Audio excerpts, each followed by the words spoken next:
Shalom and welcome everyone to the Universal Garden of Emuna. As always, we are here in the holy city of Jerusalem, in the Chut Shel Chesed Yeshiva, directed by our beloved spiritual guy, teacher, Rabbi Shalom Arush. Welcome everyone. I'm Yonatan. You are beautiful people. I'm very happy to be here with you. It's been a long time.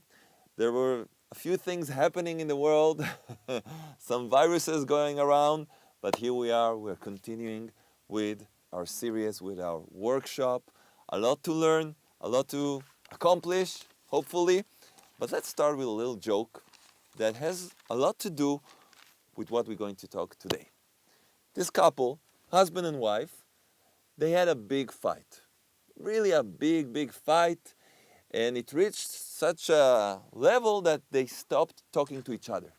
Stopped talking to each other completely. They were really angry on one another. So they started communicating by putting, these yellow notes on, somewhere there in the kitchen. And they were communicating with that on the fridge, writing, tomorrow take the kids out of school at 2 p.m.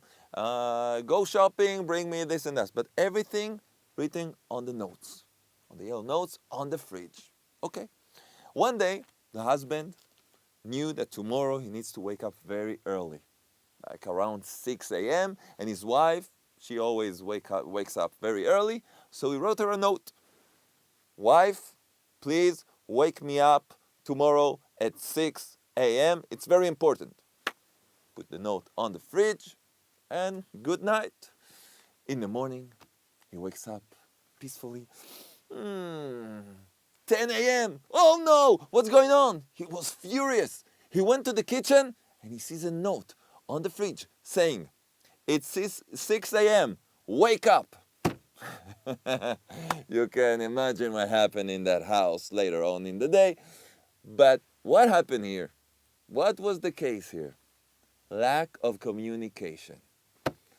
They weren't communicating. And that happens a lot, in marriage. And that happens a lot also in our relationship with the Creator. So we will speak about that immediately, in a few seconds. But a few announcements. First of all, I want to thank all of you that wrote us. We've received so many mails asking what's going on, what happened with the coronavirus, we disappeared. There was quarantine, we couldn't come here and tape all the classes. And it was a time, a little bit complicated. Now we're happy to be back, and hopefully you are all okay. We wish, refuah shlema, that everyone will be healthy and strong. And I think if we will think about it a little bit, we will see that the cure is in the things we are learning together. Because I think that we need to see this, that we have a role in something huge in human history. We are a part of human history with everything going on in the world. This coronavirus that changed the entire world. And it's really funny that the name of this virus is coronavirus. Because I don't know if you probably saw, the picture of that virus. It looks more like, a porcupine. If you ask me, I say porcupine.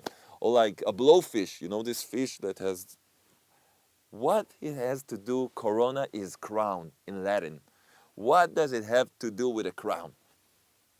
It looks like a porcupine. Porcupine virus. That sounds good, That sounds better. Why did the Creator put in the heads of all the scientists to call this virus corona, crown, the crown virus? I think, and I saw, a few ancient midrashim, commentaries of the sages, we see that the Creator, in a way, is bringing us all to crown the truth, to crown Him, to see that with all technology, with everything that humankind reached, after all, this tiny little virus that you can't even see, they say it came from a bat or from Batman, I don't know where, but this little thing can drive the world crazy. And all your bombs and tanks and I don't know, technology, nothing. Just what? Quarantine. Don't go out. Don't speak. Don't go. Don't. Do you have something to help? Just stay away. Just close yourself in your homes. You don't need technology for that. We see that the Creator wants us to wake up. He's doing a reset to the entire world. He's making us open our eyes and start seeing Him in every detail. The crown virus. We have crowned too many things that are vanity. We crowned all our earthly desires before everything else. We crowned things that has nothing to do with the purpose of life. And we forgot there's one and only, the one and only that deserves the crown. He manages everything. And with this tiny little virus, we're waking up. So we wish all the sick people in the world that they will have complete 100% health, come back to life. We dedicate these teachings also for all the ones that left the world because of this virus. And we really hope that we can take the message from this period of time in human history when mankind is the most advanced than ever before, and with all of that, our hands are tied because we need to understand the message, the crown. Who does the crown belongs? And when a person knows there's only one that wears a crown, which represents the one that controls and manages everything, then everything comes into proportion and we know what I have to do, what do I have to search. We can start living in a real way. And that's what Emuna is all about. It's about searching the one with the crown and connecting with him. And you know what? A person that is connected to a king, so he's got influence. He's well connected, so the king is on his side. Emuna is being one with the king. And just like he is supreme, he can do everything. He can give you everything you need. So when you're connected with him, you actually have everything you need because you are one with him. And also you realize that a lot of things you thought you needed, you don't really need. They're worthless. And you start wanting the truth, the essence of life. And that's the connection with the one above that loves us and wants us to live a spiritual life in this earthly world, taking everything that is material and uplifting it to spirituality and living the best, sweetest life ever. So this is like an introduction to everything we're talking about. So once more, thank you for all your mails. Thank you for all the ones that were worried, we're okay, we're happy, we want to spread the message. We're now continuing. Hopefully we can continue without stopping each and every week. We're still waiting for your mails, the ones that don't know the mail. So we've got a special mail for jokes. That is yonatan.jokes@gmail.com. Yonatan is YONATAN.jokes@gmail.com. And another mail for questions, for information, to keep in touch. That's Yonatan.Emuna. Yonatan, YONATAN.Emuna, EMUNA @gmail.com. And also you can win.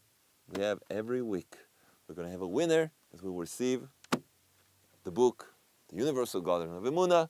So the ones that are sending mails, writing comments down below there in the comment section, you will enter this, you will be able to receive a prize.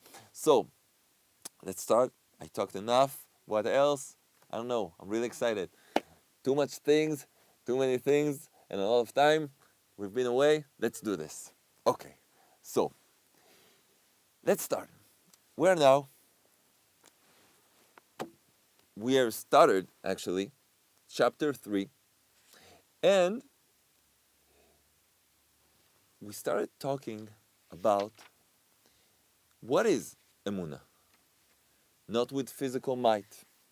We learned that we need to search what is actually what we want in our lives. The power of prayer, a lot of things. And we didn't even started scratching what is Emuna. So, one step at a time. Let's start today. We're in page, let's see, page 55. 5-5. That's good. 5-5. And the power of Emuna. Let's see, what is the power of Emuna? So let's see. Emuna is the greatest power a person has. By way of Emuna, he's capable of jumping over every hurdle in life. And again, we're asking how? What does it mean? We will learn. But first we need to know, when you give a present to someone, you need to explain him first what its importance, its value. And then you can understand how to use it, how to work with it. So a person that has Emuna is capable of jumping over every hurdle in life. He easily rolls with the punches of income problems, marital challenges, like in the joke, and child education difficulties, and life's ups and downs, which life is full of these ups and downs. What does Emuna do? Emuna smoothes the wrinkles. Emuna smoothes the wrinkles. What does it mean? You have a pretty face. It's got wrinkles. Smoothing the wrinkles just shows you what's behind the wrinkles. A beautiful face, but there's a few wrinkles there, and maybe you can't see exactly what it's all about. That's what Emuna does. It shows you the real face of this creation. What's behind the wrinkles that sometimes are more like scars.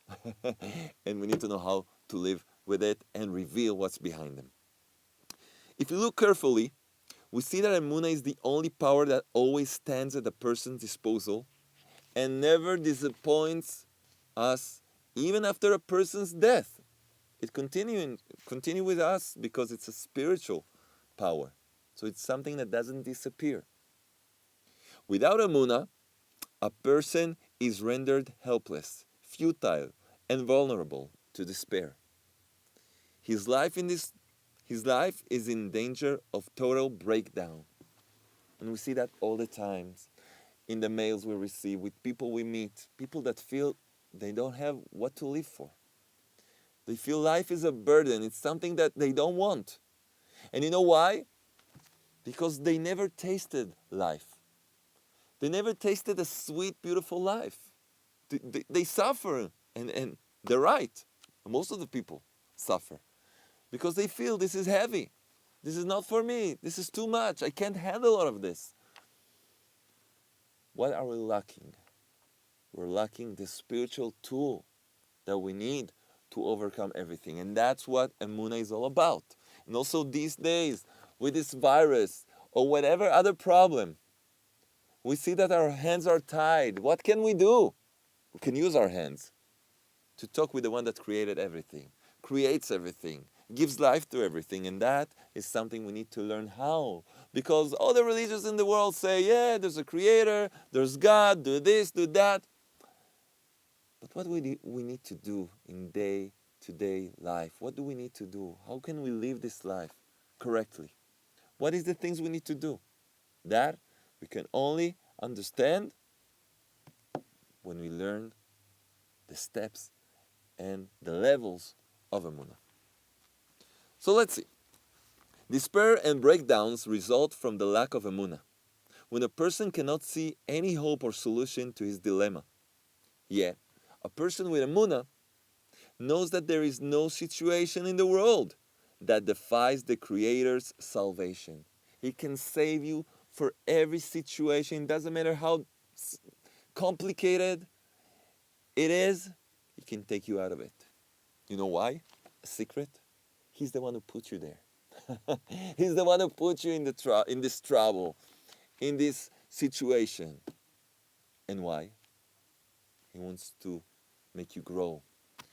He wants to lift you up. But if you don't know that, you just sink in the problem like a bird that doesn't know she can fly. And that's a shame.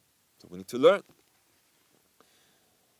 The Tanakh, the Hebrew Bible, the original Bible, tells us about King Chizkiyahu. Do you know who King Chizkiyahu is? King Hezekiah. That's how you call it in English. Hezekiah. Okay, but it's Chizkiyahu. It's very interesting, this name. He was a very tzaddik. He was a righteous man. Chizkiyahu, the name Chizkiyahu in Hebrew translates, it's actually three words. Chizki Yahu. Chizki, my strength, is the eternal, the creator.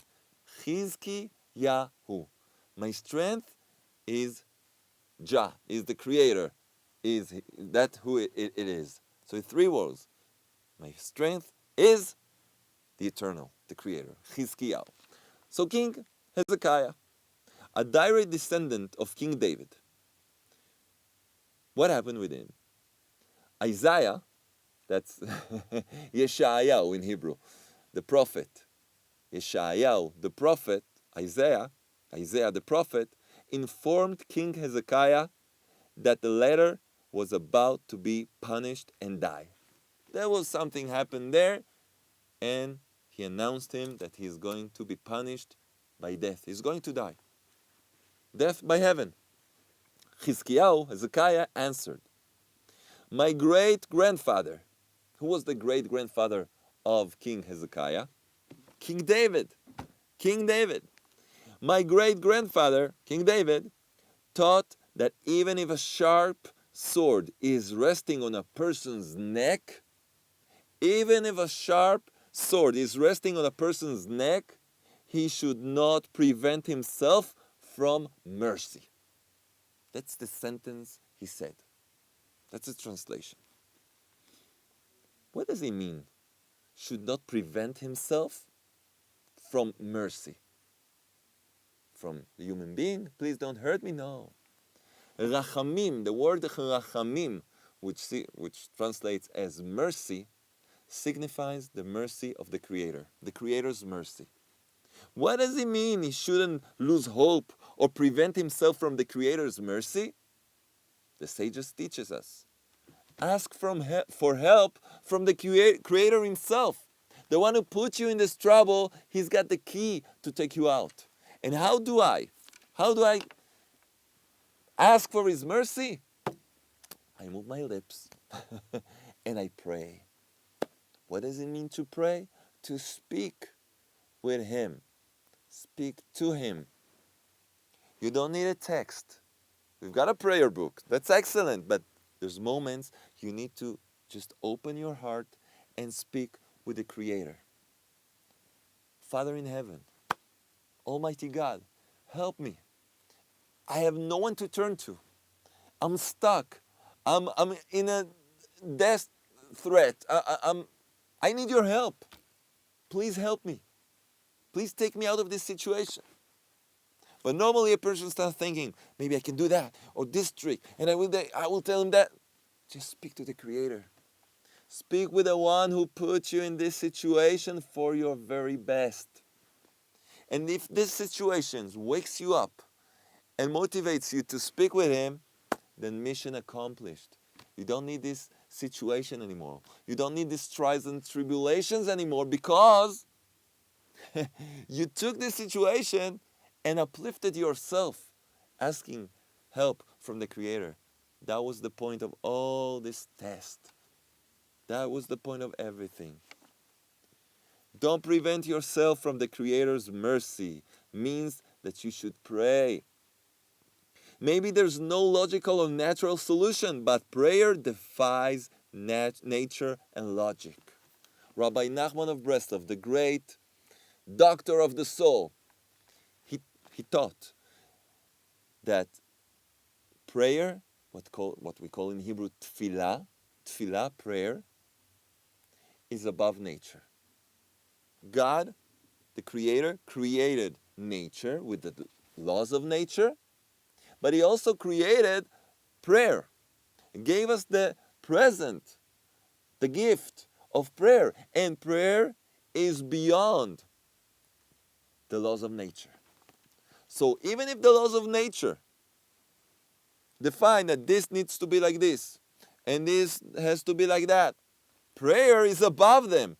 So it can change even the laws of nature. Why? Because prayer is a direct connection with the Creator. So we need to know that. We need to know the definitions of all these concepts. When a person turns to faith and prayer, he overrides, listen to these words, he overrides nature, and invokes enhanced divine providence. He received a specific and special supervision from the Creator. Overrides nature and invokes enhanced divine providence. This is amazing. Just by turning to the Creator, his resolve and confidence are strengthened, and he becomes encouraged, better prepared to successfully deal with the difficulties and challenges at hand. So it changes everything. Your physical power, it gives you physical power. It gives you emotional power, and it gives you spiritual power, because you are connected to the source, the source of all the power. And we need to know. You can say, who am I that the Creator will listen to me? Who am I? You are very important. You are very important. You know why? Because the Creator is your Father. You are His son. You are His daughter. He will never leave you. He will never abandon you. That's a promise. The problem is that we don't think and look at ourselves as the children of the Creator. No, I'm not good at this and in that and this and that and that. And we disconnect ourselves from Him when we start doing the correct job. We're working on ourselves to remember, I'm a son of the Creator. I'm the daughter of the Creator. I'm a prince. You're a princess. And my Father, the King, wants the best for me, and He can give it to me because He is my Father on one hand, but He's also the King of Kings. So everything is under His control. That's Emuna, to believe in that. That's the beginning of Emuna. From there we can start building the levels of Emuna. So just by turning to the Creator, everything changes. Receive power, encouragement, everything we need.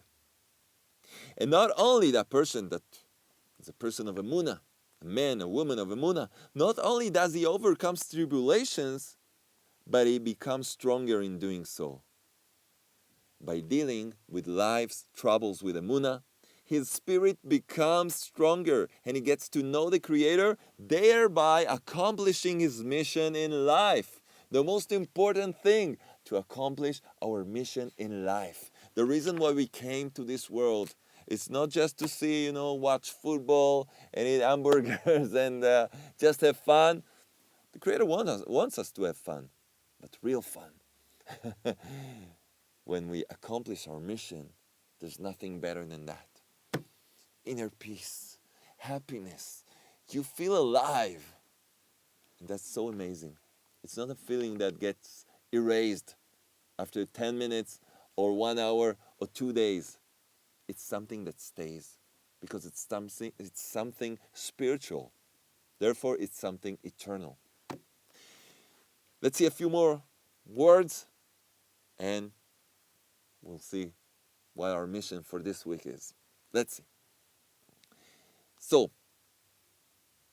the loving Creator uses life's difficulties and challenges to bring a person closer, not to punish him away, not to push him away. It's not a punishment. It's a reward. It's a gift.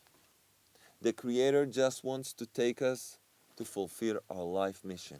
He wants to take us to our perfection. And how? How? You have all kind of sports. You got football, you got, even horses, running around. And who's the winner? The ones that puts the effort and goes for it. You can't receive a prize.